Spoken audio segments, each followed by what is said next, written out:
I don't know if you guys know him, but Jeff taught me a lot of things about fishing for winter, wintertime smallmouth. And one of the biggest things that he talked to me about is, their metabolism slows down, right? Because the water's cold and they're not eating as often, right? But they're still gonna eat. They're still gonna eat because they have to, because they're even though their metabolism slowed down, they're in current, so they're expending energy, right?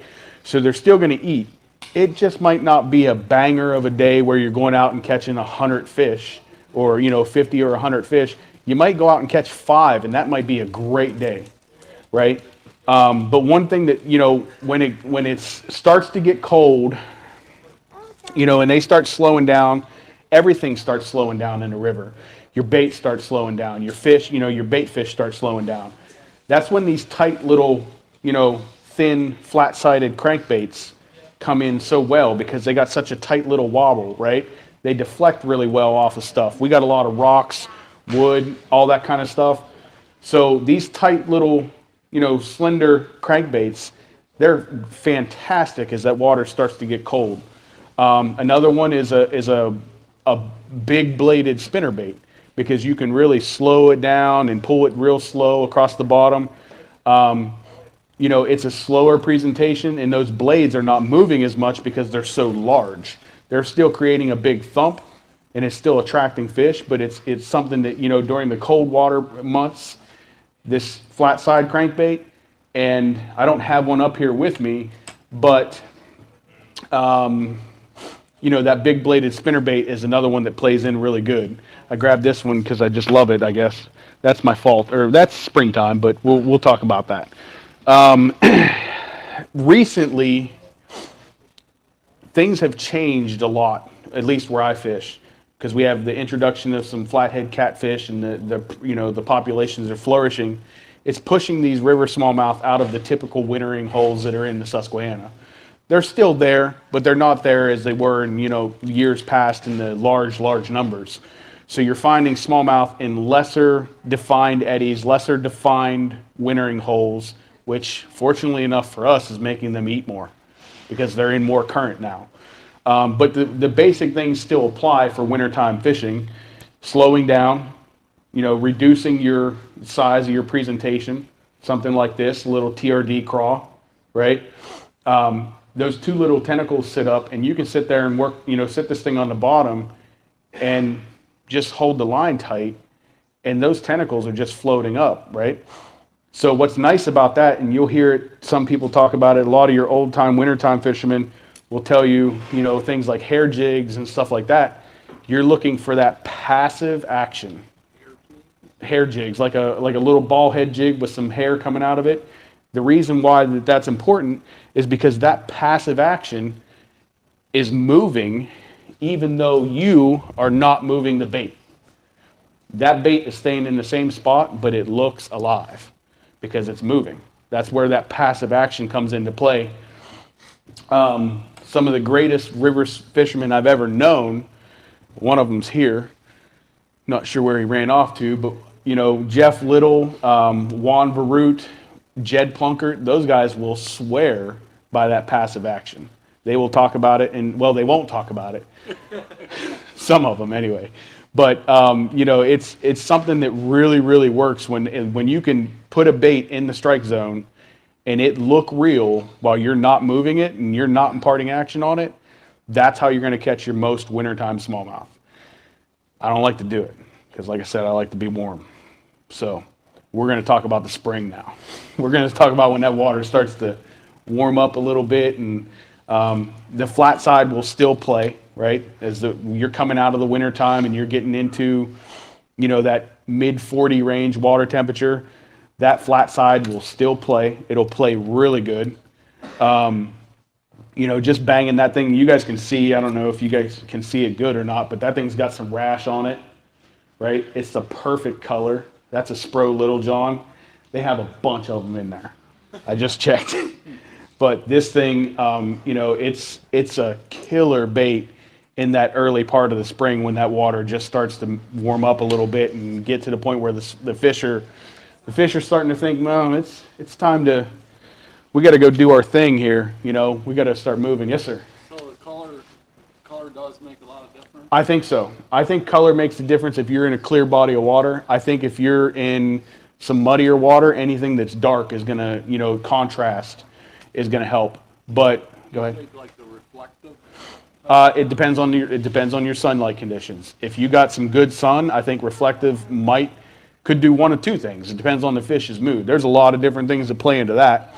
But if they want it flashy and you're throwing a flashy bait, they're going to eat that flashy bait 10 times out of 10 before they eat that non-flashy bait. But if they don't want it flashy, that's not going to apply and I'm going to look like a liar. So you just have to, it's pattern development of the fish. And once you figure figure out what they're eating that day, just exploit it and beat it to death until you've caught every fish or you're out of that bait. But, that's one thing that, oh God, we could be up here for the next 10 days. We start talking about pattern development. We really could be up here for a long time. But yeah, that's, the bait choice, color choice, I feel is going to make a big difference. If you have you don't have to get crazy with it, right? There's a lot of lures out here that are designed to catch fishermen and not fish, right? You look for something, the best thing to do is go catch crawfish. Go catch one of your crayfish, crawfish in the river, see what it looks like. I can tell you that mine in the Susquehanna around March look like that. Like almost identical to that. They got that dark blue on their belly, the dark green on the top, and then they'll get the little orange specks in their claws. That is almost identical to a Susquehanna crawfish in the springtime.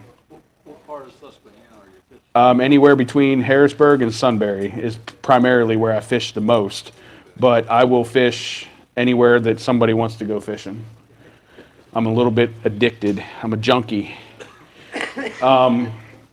So you're getting something too, by the way. You asked a couple really good questions there.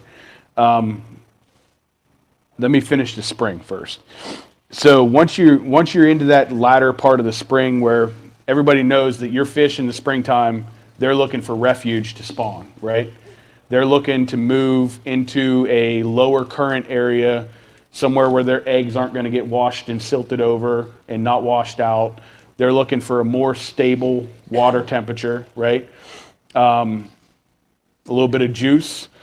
If you have a creek that's feeding one of your rivers and it's farmland fed versus tree line fed, that farmland fed creek is going to be warmer than your tree line fed creek.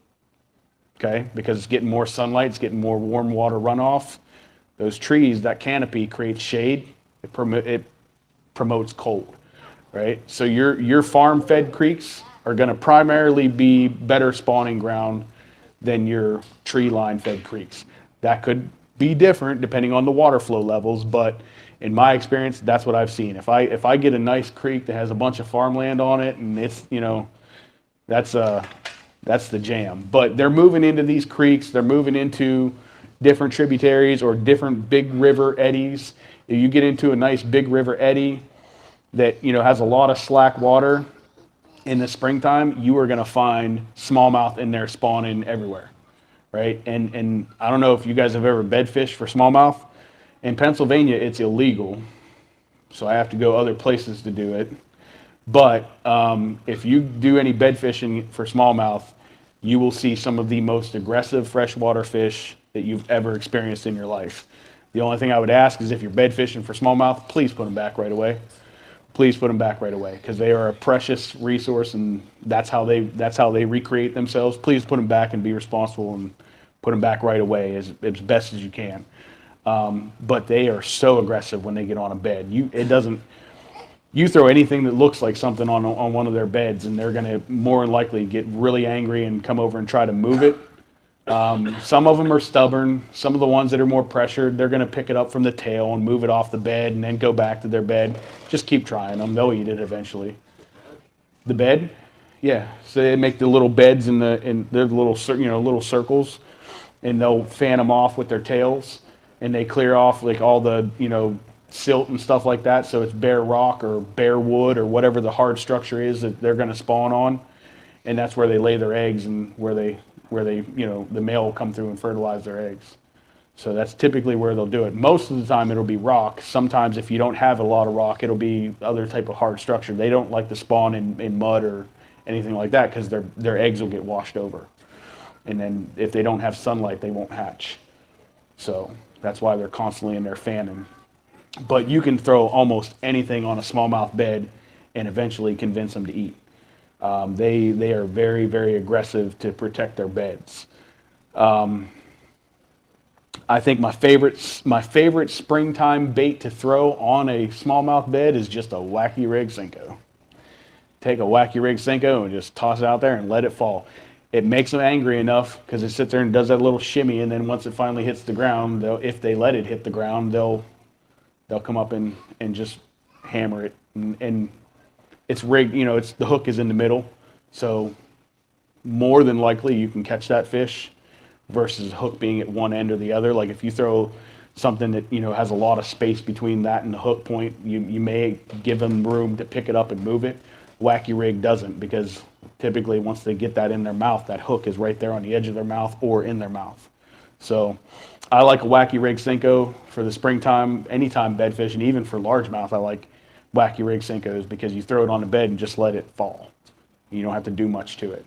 But that's the spring. Where am I at on time, Thomas? Thomas, you changed. You are much cuter than the regular Thomas over there. What do we got? Okay, sir, for your excellent questions, you get yourself one of those. Thank you, sir. Do you fish? Me? No, this little gentleman here. I'm sorry. You like to fish? He is getting a pole for his birthday. Okay. You put a little hook on one of them, okay? That's a local company there, that Tactical Fishing Company. They are local to the Maryland, Virginia region. He makes a lot of stuff that is custom molded for stuff that he actually tests out and tries here. So where do these fish go after they spawn, right? They're looking to recover. They're looking to sit back and maybe get into some slack water, but they don't want to be right where they spawned at. They typically will filter back into their almost summer locations, right? I find a lot of fish in the summer, in the post spawn, right before the weather gets really, really warm. They'll get into fast water, right? Fast water has more oxygen in it. It helps them recover, right? The more oxygen, it's moving water though, right? It's not that slack water that they were in the spawn time, right? So they're going to get in there, and they'll probably be behind something to give them a little bit of protection, so they're not exerting a lot of energy, but they're going to be near that fast water, because that fast water is a conveyor belt of food for them. It's moving minnows, crayfish, everything that you can think of that's coming down river. It is pushing it right to them, and they don't have to chase it. And then when it hits that eddy, it circles a little bit, and then they come up, and they don't have to exert a ton of energy in that post spawn to feed up and build their fat reserves back up, because that's what they just went through, a life-changing experience. If you get into a car accident, right, you go to the hospital and they bring you your food, right? Here you go, have your food, all right? They give you everything you need. That's what that current is doing for that fish. When they're stuck in there behind that rock, or they're stuck in whatever eddy they're in, they're near that fast water is pushing all that food into them. That's where post spawn, I will like to, target them. And really with baits, you could go, a wide range of things. It's really going to be very dependent upon the fish's mood that particular day. I've gone post spawn fishing with everything from a 6 to 8 inch swim bait to a Ned rig, right? They'll eat a wide range of things because they're just eating. You do have to you have to fish for them in the post spawn, because they are lethargic, right? They're coming out of that traumatic experience. It's not super easy to catch them in the post spawn, because they're constantly getting food pushed to them. You have to really kind of trick them a little bit. That all changes come summer. Summertime, once they're healed up and they're, everything is normal to them again, boy, the top water gets crazy. Like, it gets insane. They start chasing stuff. On the Susquehanna particularly, when our topwater season really kicks off, your water temperature is about 60, 65 degrees, and you throw a topwater out. If you got some clear water, you can watch them. You throw that topwater out, and they'll track it the last few feet that it's in the air, and most of the time, within the first second or two of landing, they're blowing up on it, and it's violent. It's absolute violent blow up. Those first few, months of top, very violent, so violent, Aaron. But it is like it's crazy to see what they do whenever they want to eat. They'll travel a long distance if they see something coming because they think it's a bug, right? They think it's a bug or maybe even a small bird. I've watched small ducks get eaten by smallmouth on the Susquehanna after the ducks hatch, and you watch a little family of ducks. Oh, that's so cute. Whoops! Don't get that on video. That's going to get demonetized. But it's wild to watch them. Like they are aggressive fish whenever they start feeding heavy. Is that what you like for water temperature the best? 60, 65? I like any water temperature that's not 40 or below. Because 40 or below means I'm in my house. No, I think my favorite time of the year is actually when the water goes from warm to cold in the fall. That's probably my favorite time of the year because it triggers them, and we'll get to it. But that summertime, that first part of the summertime when they start eating really, really good and they start chasing really, really good, it's pretty cool to be on the river. A lot of people will be out there and in the late part of the summer and stuff when it's really, really warm. I think that June, July time frame is a lot better for top water than the July, August time frame. Too hot? It's not too hot. Yes and no.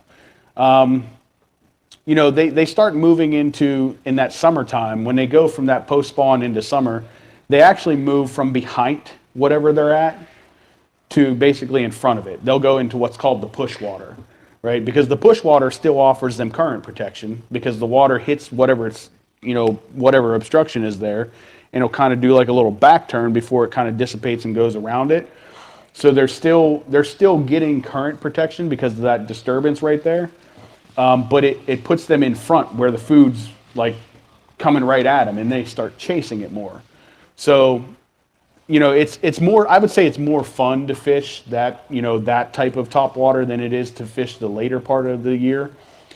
But it's not just top water either. It could be, your bait selections are going to range. For me, I'm throwing a 110 whopper plopper is probably the smallest size. Other rivers, you're probably going like a 90 or a 75 for smallmouth. My Susquehanna fish, they like big baits, right? So I'll throw a 110, and if I'm going fishing just for big fish, I'll throw a 130. We talked about getting a 190, one of the musky ones, and trying it. I think they would eat it. Personally, I think they would eat it. They eat an 8-inch mag draft in the fall. So I don't understand why they wouldn't eat a 190. A smallmouth, yes, sir. Yeah, oh yeah. Yeah. We're going to, yeah. Our fish in Susquehanna they're different. I don't know if it happens down here in Virginia very much in some of your rivers. I would assume that it happens a little bit in the new, but our fish will absolutely eat a 130 whopper plopper. I've caught as small as a 16-inch smallmouth on a 130. But most of the time, that 130 bites a 20 or 21, maybe a 22. They like to eat that bigger bait because that's, they don't have to chase for another meal for maybe another hour or two because they just ate an 8-inch fish in their mind, right? But that summertime, it's not just fast moving stuff. For me, I love the power fish. I'm not gonna say I love the power fish. If you watch any one of my YouTube videos and you see me with a spinning rod in my hand, something has gone terribly wrong. It's gone terribly, terribly wrong, and I'm not catching fish. So then I've resorted into something small, something less powerful, something less, aggressive. I love the power fish. It's what I do best, and most of the time I go down with a ship. Like if I'm fishing a tournament, You know, it'll be 1 o'clock and it ends at 2, and I'm like, all right, I guess I'll put this jackhammer down and throw up a Ned rig. And it's like, okay, you know, you have to do what you have to do to catch them, but I love that fast stuff. So summertime, you can still catch them on the, you know, a slower presentation. It's not my preference because I know that eventually I'm going to run into those fish that are chasing because that's what they do in the summertime.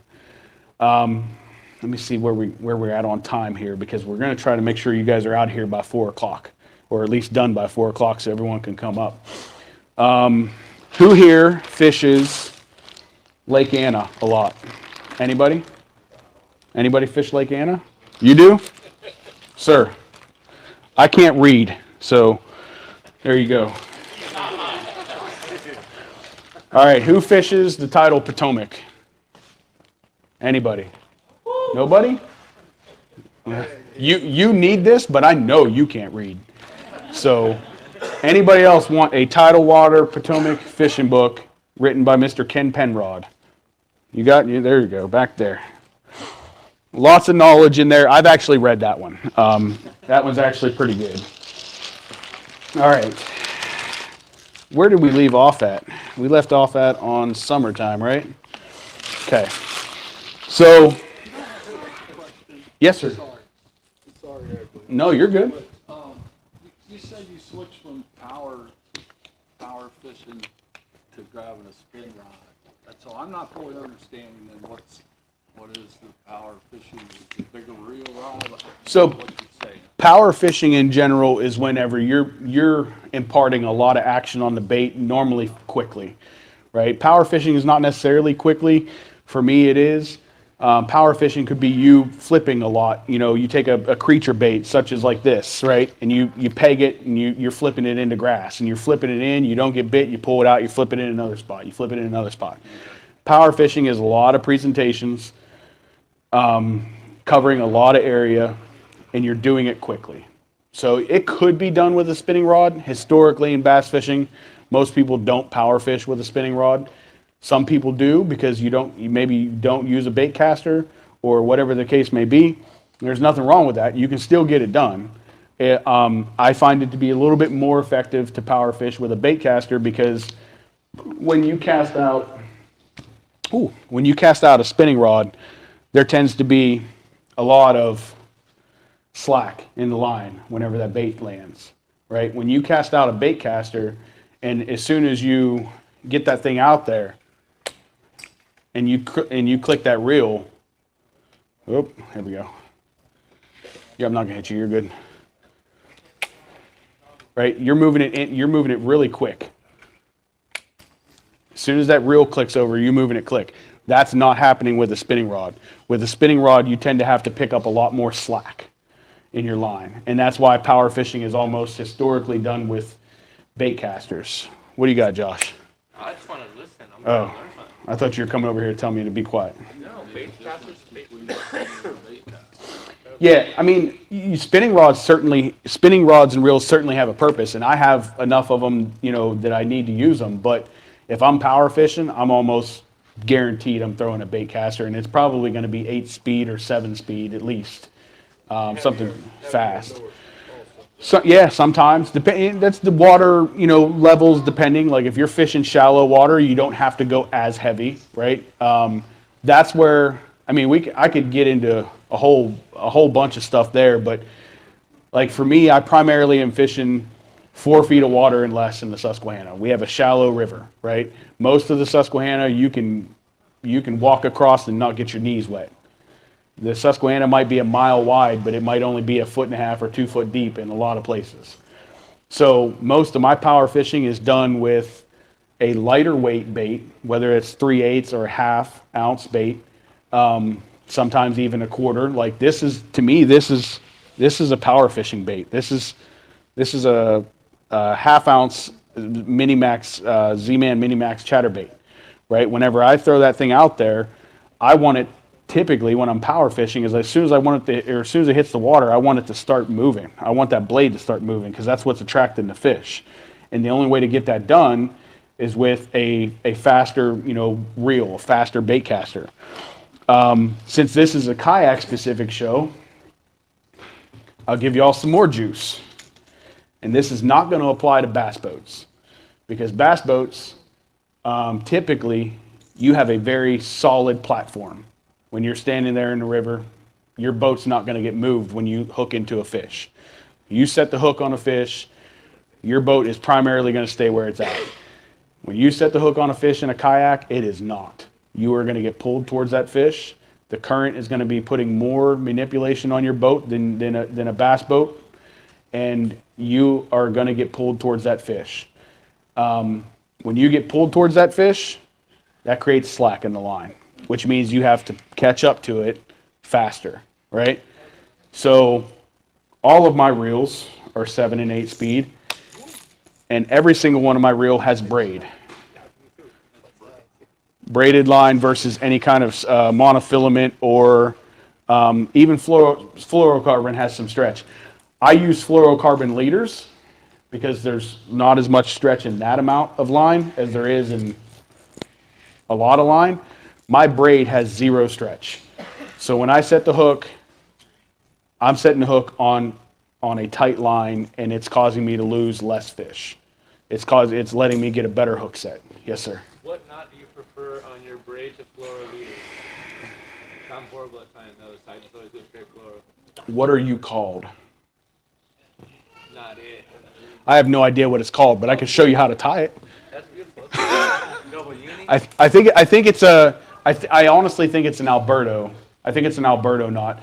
I don't have the patience, nor do I have the time to learn how to tie an FG knot. But the Alberto does really well for me. I don't get any breakages, but I think a big part of that is using premium line, right? When you start using premium line, I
pulled towards it, you're setting a course for failure right there. So I try to make sure that, I have all the things that I can controlled before I hooked into that fish.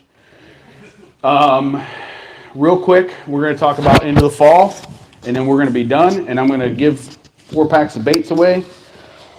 Fall time, this jackhammer chatterbait really plays all year round for me, but in the fall time, this thing is insane. They want to feed. The biggest thing is not necessarily the water temperature. A lot of people think it's the water temperature getting colder. It's not. It's the length of day. That daylight starts shortening, and that triggers them to start like, oh, hey, it's about to be really cold, and we're going to be really uncomfortable.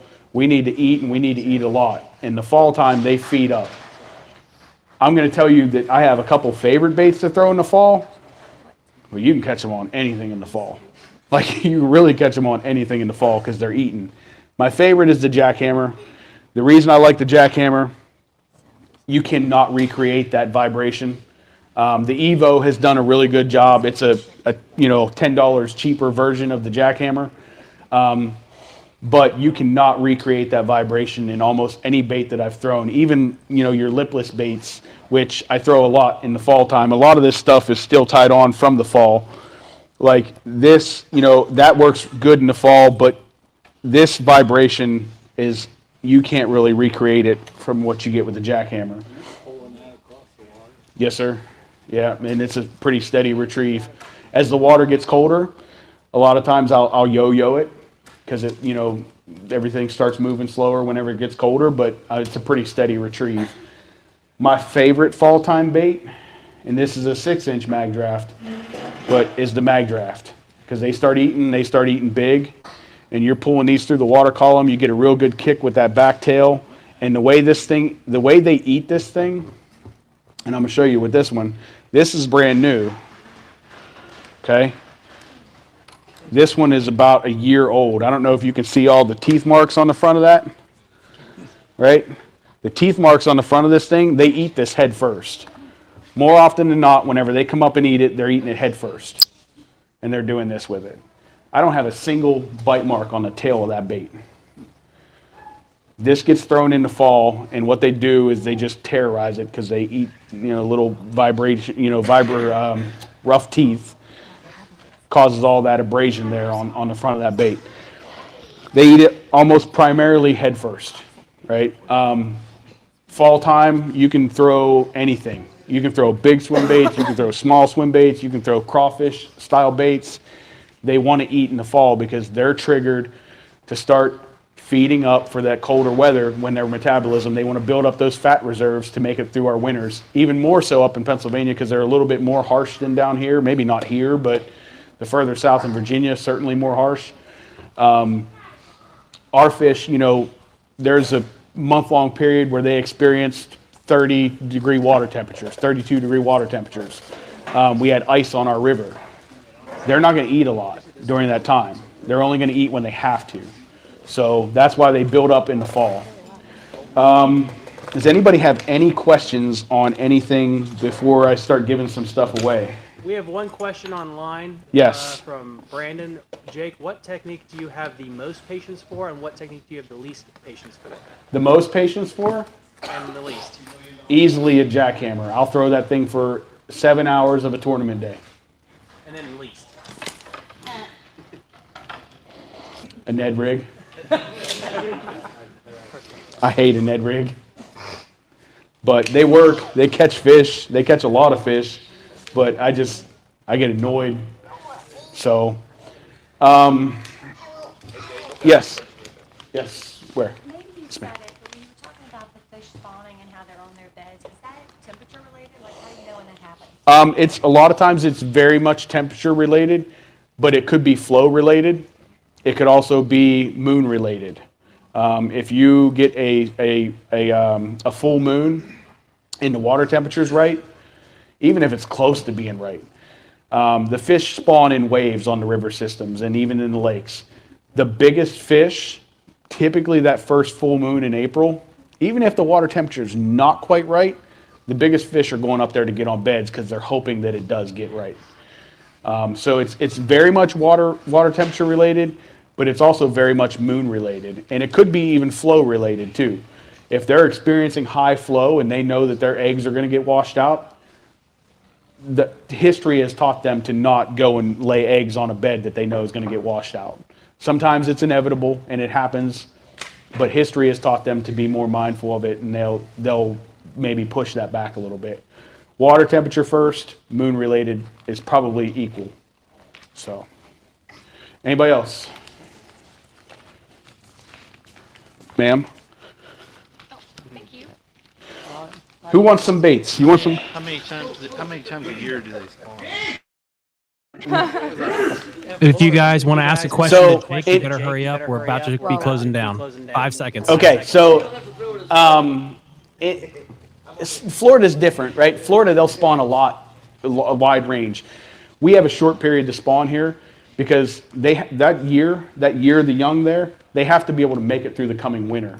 So if those fish aren't spawned out by June, those other fish that they just hatched are probably not going to make it through the winter. So they have a timeline up here where they don't have down in the southern states.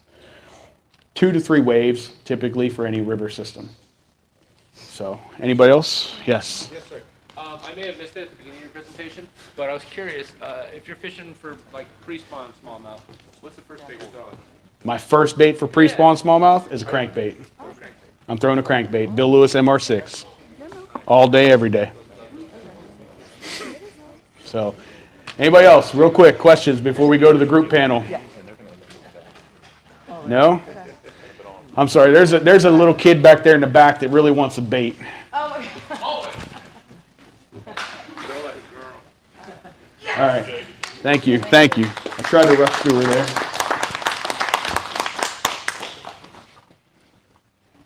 I'll reach down here in my pocket so you don't have to. That's Tom's. Okay. Thank you, Jake. It was really good, very informative. You want to watch some of your videos? Please do.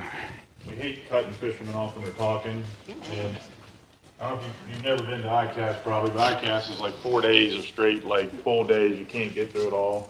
Richmond show, Richmond will talk forever.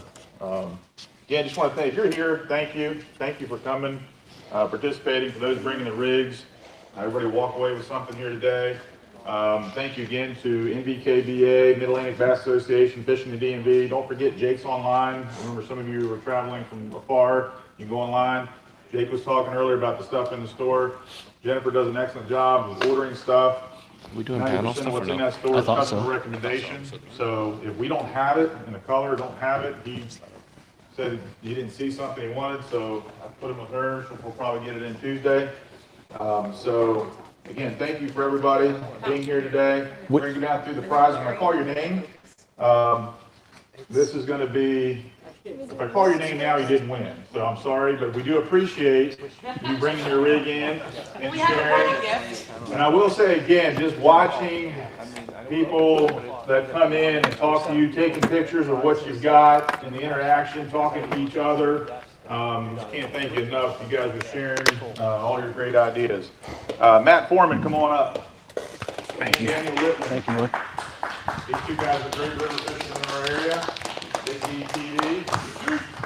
Cole's got the big bag for you. Thank you, sir. Thank you, thank you, thank you. Front Row Canoe Company, Front Row Outdoors. If you're not familiar with them, they're in Bentonville. Check out their website. By far the best map of the river system of the Shenandoah River. Thank you guys for coming. Lee Wells, come on up. Lee has 2 rigs with us today. Thank you, Lee. Another Shenandoah River fisherman. Second year in a row. Thank you, sir. James Hall. I don't think we're gonna do the, Take that guy. Clean looking rig there. Matt Scott. Thank you, Matt. Second year. Some of you guys have come from a long way too. We do appreciate that. We recognize you guys have traveled several hours to get here. Tyler Simmons.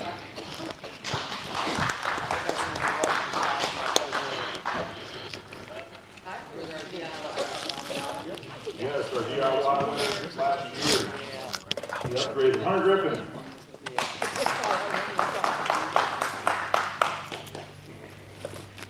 Hunter also upgraded his kayak. Bob King.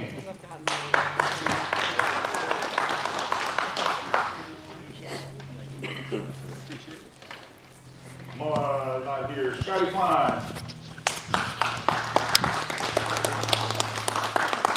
Thank you for coming, Scotty. Joel, I think, is left. Is Joel still here? I think he's here. Big Mike is not here. All right, now for these are for the winners. Best in Show is voted on by the guests that came in today. They voted on that. And the Best in Show winner, they're going to get a gift bag. And then you're going to have a plaque.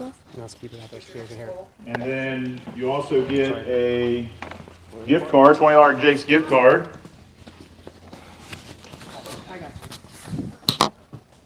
And so that winner is going to go to Brandon Howe. Come on up, Brandon. Great job. Now, Brandon, you're going to get the bag first. You get to pick one of your tools on your right. One tool from there. Jackson swag, either a hat or a shirt. And then one bag. Then we've got the plaques and the gift cards there. Congratulations.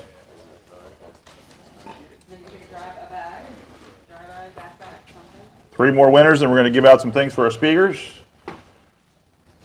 Congratulations, Brandon. Thank you. Congratulations.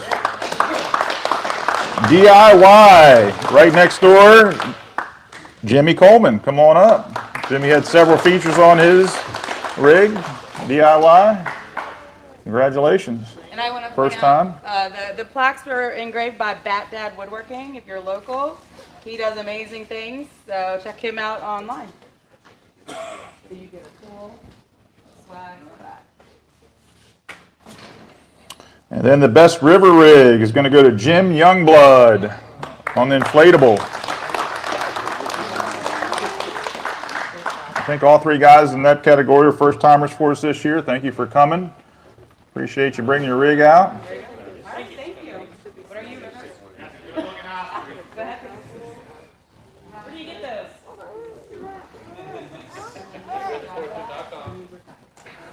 those? And the last one before we get to our speakers, best big water rig is going to go to David Van Doren. Come on down, David. Big water, yep.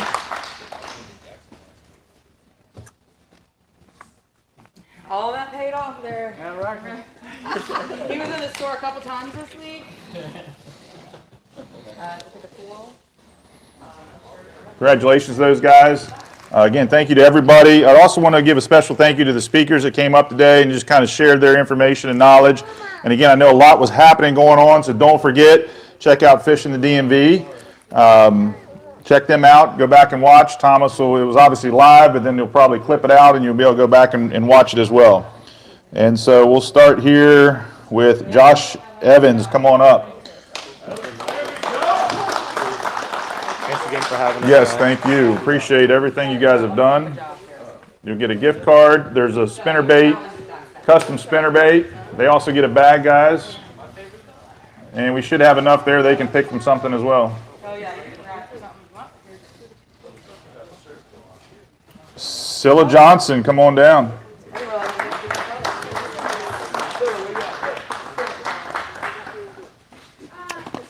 Another thing, these guys talk about all the time, but reach out to them, and you guys are probably already talking, don't have to tell you that, but those that don't know them, don't be afraid to reach out and ask them questions. Both these guys are on the Jackson team, so Jackson rep, and so we've said that too. We don't know as much about it, so you guys are the experts. So if you have questions about it, we can connect you with them and to ask questions. Oh wait, Phyllis. Matt Campbell. Thank you. Oh my God. Fan club back there, fan club. My president. Jake Harshman. Jake, I think I could have listened to you for about 2 hours. We should have just let you keep on going. We can just keep on going till we got lights. We can stay here till the night's over.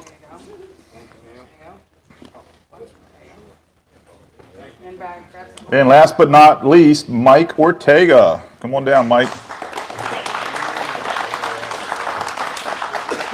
Appreciate you, buddy. Thank you, Mike. It's always a pleasure. There you go, and help you grab a bag and something off. And guys, Thomas, you got anything to add? You're not going to see him short on words very often, but again, thank you guys so much. We'll open these doors, we'll get you out. You can stay as long as you want, well, within reason, but no panel. I think we're going to postpone the panel. Unless y'all want to stay and talk. If you want to stay, as we're cleaning up, you can feel free to stay and ask questions. We'll kind of do it that way. I know a lot of people are anxious to get out, but again, thank you for coming. We'll take feedback too. Any feedback you have, good or bad, let us know because we're going to try to do it again next year. So want to make it bigger and better. Thank you guys.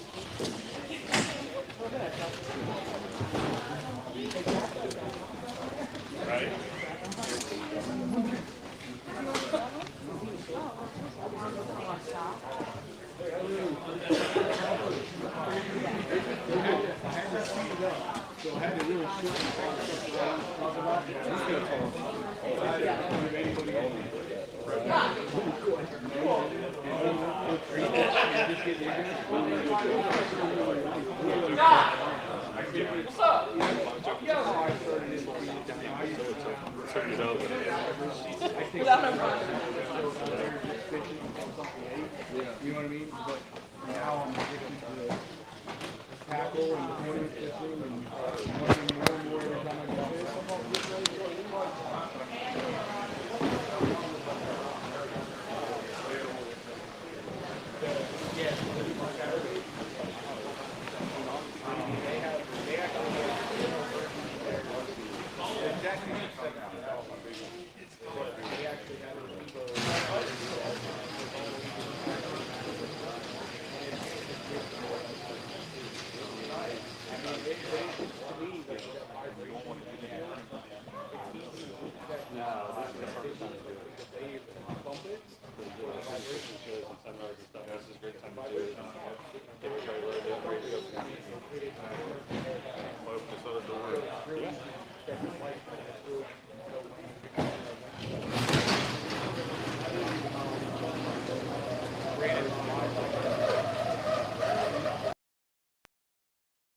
This time I will actually hit the unmute button. We're going to get through some of these comments right here real quick. We have David Williams. David Williams, how come you always get to meet the chat with the greatest hammers? Not qualifying question.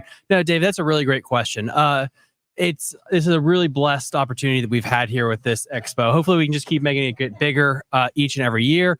We got another question here. David Williams, thank you, Thomas and Carly, Jared, for having such an amazing show. Always enjoyable to watch and learn. Guys, you're very welcome. We got me saying like with a fluke. We have, let's see, we have a Patreon supporter said lost the audio. I apologize for that. So guys, this is how this is going to work with all these live streams. I'm going to be taking these down this evening to check the audio, make sure there's no glitches. It will be available though on our Patreon Facebook page. It'll be available on our Patreon Facebook page, and it'll be available all week for our Patreon supporters on YouTube as well. Again, we are only 8 Patreon members away. We are only 8 people away from hitting our Patreon major milestone of 100 Patreon subscribers. Again, we only need 8 more people to sign up. 8 more people will make so many things possible. Guys, thank you so much. Today was really wonderful. Please enjoy the streams. Come out and support us. And we'll see you guys next time on Fishing the DMV. Bye. You're listening to Fishing the DMV with your hosts, Thomas Ahrens and Jared Mounts. Fishing the DMV is brought to you by Jake's Bait and Tackle, located in Winchester, Virginia. If that doesn't get you jacked up, I don't know what will.